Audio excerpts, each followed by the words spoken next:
ఓం శాంతి. సాకార్ మురళి. ఈరోజు తేదీ 14/6/25. బాగా చెప్తున్నారు, మధురమైన పిల్లలారా, మీరు ఇప్పుడు జ్ఞానం అనే మూడో నేత్రాన్ని తీసుకున్నారు. అందుకొరకు మీ ఒక నేత్రాలు ఎక్కడ మునిగేదానికి సాధ్యం లేదు. ప్రశ్న: ఎవరు పాత ప్రపంచంతో అనంతమైన వైరాగ్యాన్ని ఉంచుకుంటారో వాళ్ళ గుర్తులేంటి?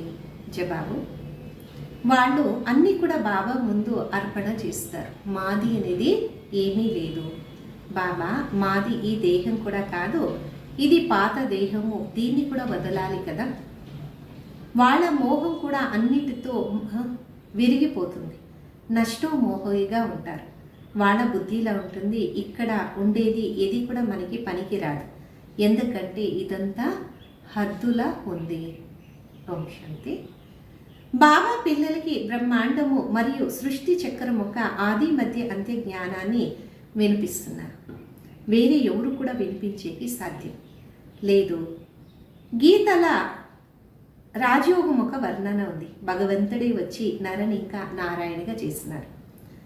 గీత తప్ప వేరే శాస్త్రాల లేదు. బాబాని చెప్పినారు, అంటారు, నేను మీకు రాజయోగాన్ని నేర్పిస్తాను. చెప్నాను, జ్ఞానము పరంపర జరగదు. బాబా వచ్చి ఒక్క ధర్మ స్థాపన చేస్తారు, బాకీ అన్ని ధర్మాలు వినాశనం అవుతుంది.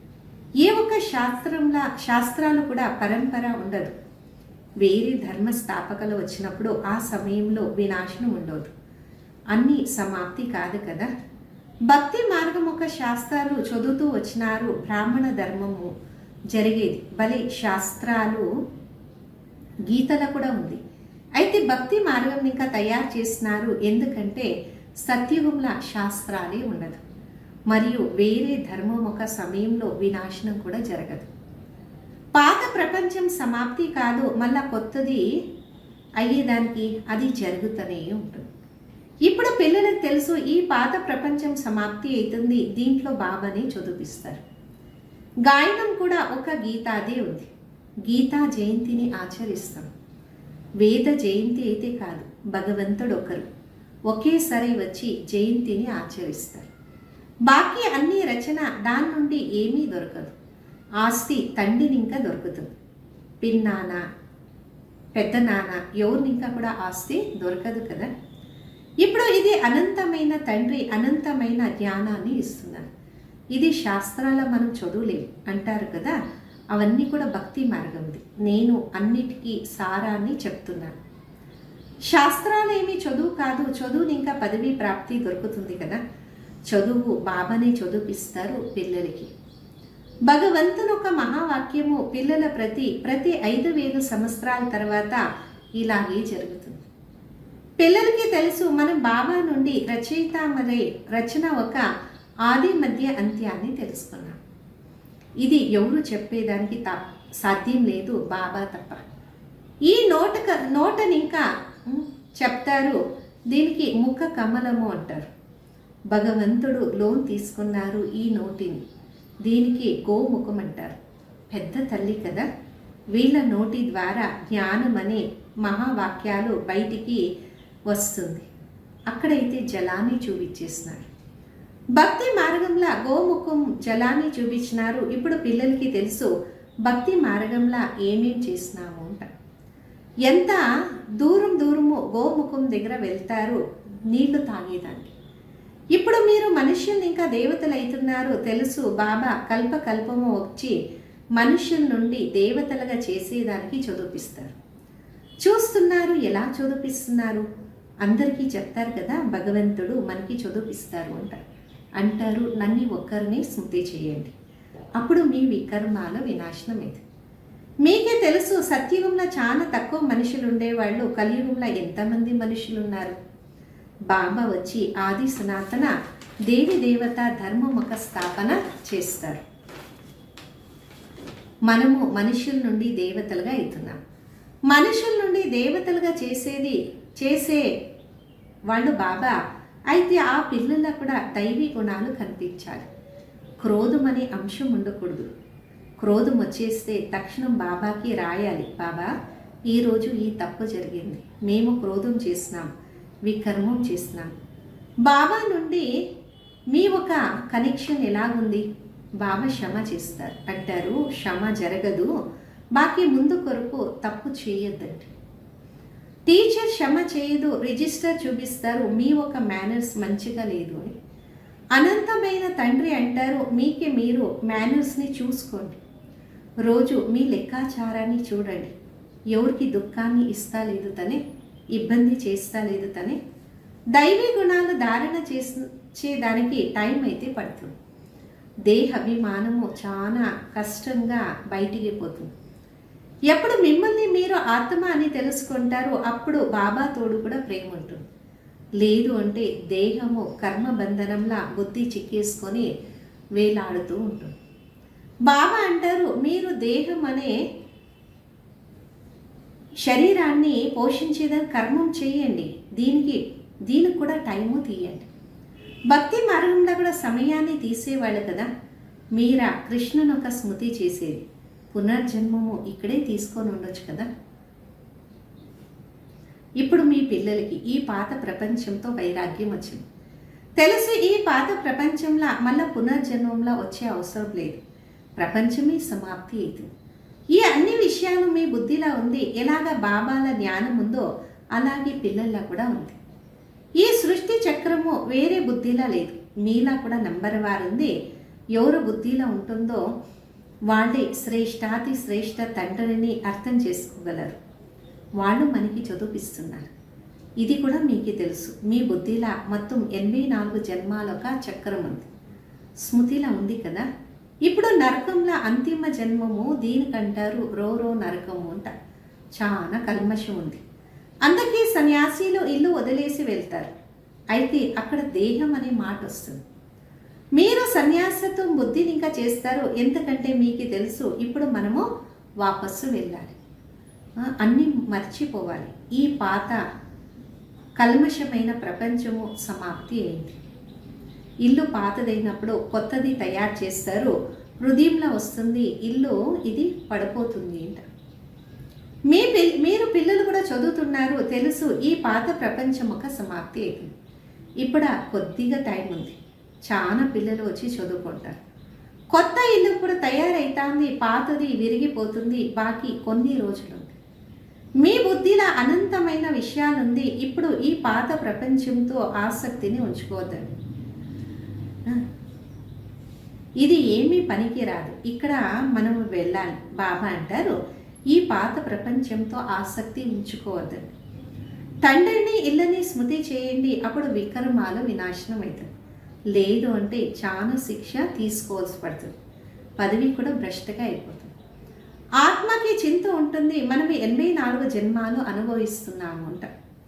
ఇప్పుడు బాబాని గుర్తు చేసుకోండి, అప్పుడే వికర్మాలు వినాశనం అవుతుంది. బాబా మతం అనుసారంగా నడియండి, అప్పుడే శ్రేష్టమైన జీవితం అవుతుంది.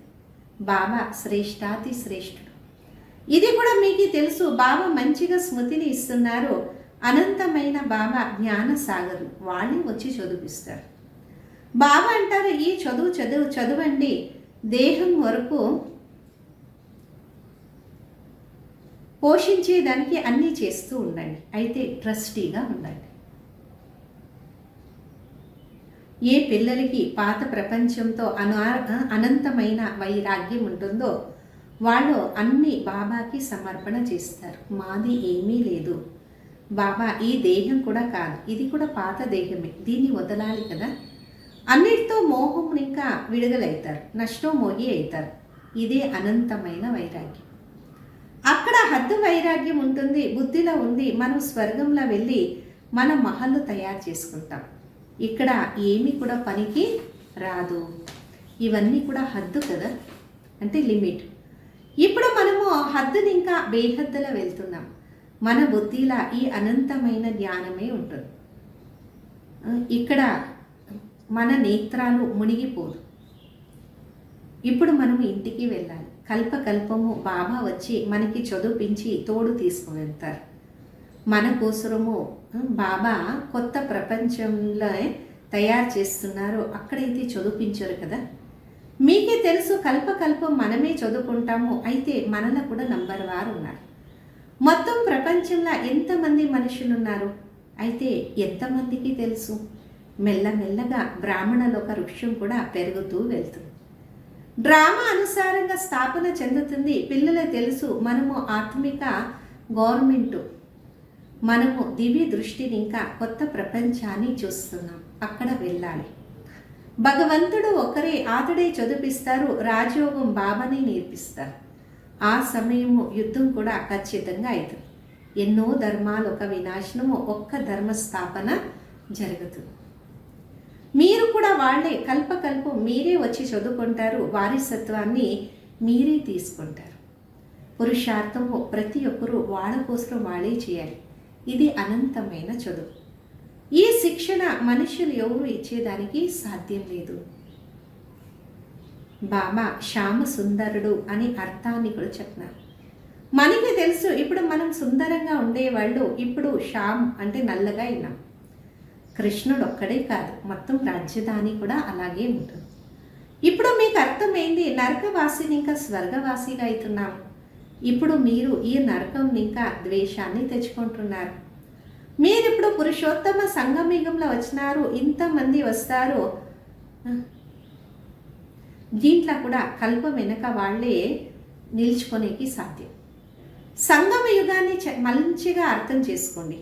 మనం పురుషోత్తం అంతే, మనుషుల్ని ఇంకా దేవతలుగా అవుతున్నాం. మనుషులకి ఇదేమీ తెలియదు, నరకం అంటే ఏంటి, స్వర్గం అంటే ఏంటి అంటారు. అన్నీ కూడా ఇక్కడే ఉంది. ఎవరు సుఖంగా ఉంటారో వాళ్ళు స్వర్గంలా ఉండారో, ఎవరు దుఃఖంలా ఉండారో వాళ్ళు నరకంలా ఉండారు. ఎన్నో మతాలు ఉంది కదా, ఒక ఇంట్లోనే ఎన్నో మతాలు ఉంటుంది. పిల్లలకి తో ఎంత మోహం ఉంటుంది, ఆ మోహం అనే దారము విరిగిపోదు. మోహవశము అంటారు. ఎలా ఉండేది అడుగుతారు, పిల్లలకి పెళ్ళ చేసేదా? అయితే పిల్లలకి నియమాలు అయితే చెప్పాల్సి పడుతుంది. స్వర్గవాసిగా అయ్యేదానికి ఒకవైపు చదువుకుంటున్నారు, ఇంకా వైపు నరకంలో పడేసేదా అంటే అడుగుతారే. అడుగుతున్నారంటే బాబా తెలుసుకుంటారు. బాబాని అడుగుతున్నారంటే బాబా చెప్తారు వీడికి మోహం ఉంది అంట. ఇప్పుడు లేదు అంటే ఆజ్ఞాకారి కాలేరు కదా. పిల్లలకి ఏం చేయాలో చేస్తారు, లేదు అంటే సంఘదోషంలో చెడు వాళ్ళు అయిపోతారు. అమ్మాయి అయితే సంఘదోషంలో రావచ్చు, అబ్బాయి అయితే అలా చేయలేరు కదా. ధైర్యం కూడా కావాలి కదా. బాబా వీళ్ళ ద్వారా కర్మాన్ని చేసి చూపించినారు. వీళ్ళని చూసి ఎంతోమంది చేస్తారు. ఇంట్లో ఎన్నో కొట్లాట జరుగుతుంటుంది. ఇదైంది కొట్లాట ఒక ప్రపంచం, ముళ్ళులు ఒక అడవి. ఒకరు ఇంకొకరికి ముళ్ళు కుచ్చుతుంటారు కదా. స్వర్గానికి గార్డెన్ అని చెప్తారు, తోట అని. ఇదైతే అడవి. బాబా వచ్చి ముళ్ళల్ని పుష్పాలుగా చేస్తారు. దాంట్లో కూడా ఎవరో ఒకరు ప్రదర్శనీలా హాహా అంటారు. అయితే ఏమీ అర్థం చేసుకోరు. ఒక చెవు ద్వారా వినేసి ఇంకొక చెవు ద్వారా వదిలేస్తారు. రాజ్యధాని స్థాపన చేసేకి టైం పడుతుంది కదా. మనుషులు తనకి తాలో ముళ్ళు అనుకుంటారు. ఈ సమయము మకము మనుషుల్లాగా ఉండొచ్చు, అయితే గుణం అయితే కోతిలాగా ఉంది. వాళ్ళకి వాళ్ళు ఇలాగ అనుకోరు కదా. బాబా అంటారు మీ రచనలకి కూడా చెప్పండి. వాళ్ళు ఒప్పుకోలేదు అంటే మళ్ళా బయట పడేయండి. అయితే తాకత్ కావాలి కదా. మోహం అనే దారము ఎలా ఉంది అంటే దాన్ని ఇంకా బయటకు రాలేరు. ఇక్కడైతే నష్టం మోహిగా ఉండాలి, నాకు ఒకరు తప్ప ఇంకా ఎవరూ లేదు. ఇప్పుడు బాబా వచ్చినారు తీసుకొని వెళ్ళేదానికి, పావనం కావాలి కదా. లేదు అంటే శిక్ష తింటారు, పదవి కూడా భ్రష్టులుగా అవుతారు. మిమ్మల్ని మీరు సతో ప్రధానంగా చేసుకొని ఒక ఆసక్తి ఉంచుకోవాలి. శివుల మందిరానికి వెళ్ళి చెప్పండి భగవంతుడు భారతాన్ని స్వర్గానికి మాలికలుగా చేస్తున్నారు, ఇప్పుడు మళ్ళా చేస్తున్నారు అంటారు. నన్ను ఒక్కరినే స్మృతి చేయండి.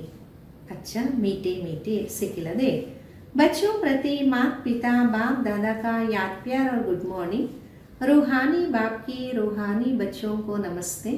हम रूहानी बच्चों की रूहानी माता पिता बाप दादा को याद प्यार गुड मॉर्निंग और नमस्ते। ధారణ కొరకు ముఖ్య సారం. ముందు ఈ పాత ప్రపంచంతో అనంతమైన వైరాగ్యాన్ని ఉంచుకొని అన్ని సమర్పణ చేయాలి. మనది ఏమీ లేదు, ఈ దేహం కూడా మనది కాదు. దీంతో మోహాన్ని వదిలేసి నష్టోమోహిగా కావాలి. రెండోది, ఎప్పుడు కూడా ఇటువంటి తప్పు చేయొద్దండి. రిజిస్టర్లో మార్కు పడేలాగా సర్వదైవీ గుణాలు ధారణ చేయాలి. ఆంతర్యంలో క్రోధం అనే అంశం కూడా ఉండకూడదు. వరదానం: చెప్పేది, ఆలోచించేది, చేసేది మూడు కూడా సమానంగా చేసుకునే వాళ్ళు జ్ఞాని ఆత్మభవ. ఇప్పుడు వానప్రస్థ స్థితిలో వెళ్ళే సమీపం వస్తూ ఉంది. అందుకొరకు బలహీనతని, నాది అనే దాన్ని, వ్యర్థం అనే ఆటని సమాప్తి చేయాలి. చెప్పేది, ఆలోచించేది, చేసేది సమానంగా చేసుకోండి. అప్పుడు అంటారు జ్ఞానస్వరూపమని. ఎవరు ఇలాగ జ్ఞానస్వరూపం, జ్ఞాని ఆత్మలుగా ఉంటారో వాళ్ళ ప్రతి కర్మము, సంస్కారము, గుణము, కర్తవ్యము తండ్రి సమానంగా సమర్థంగా ఉంటుంది. వాళ్ళు ఎప్పుడు కూడా వ్యర్థం అనే విచిత్రమైన ఆట ఆడరు.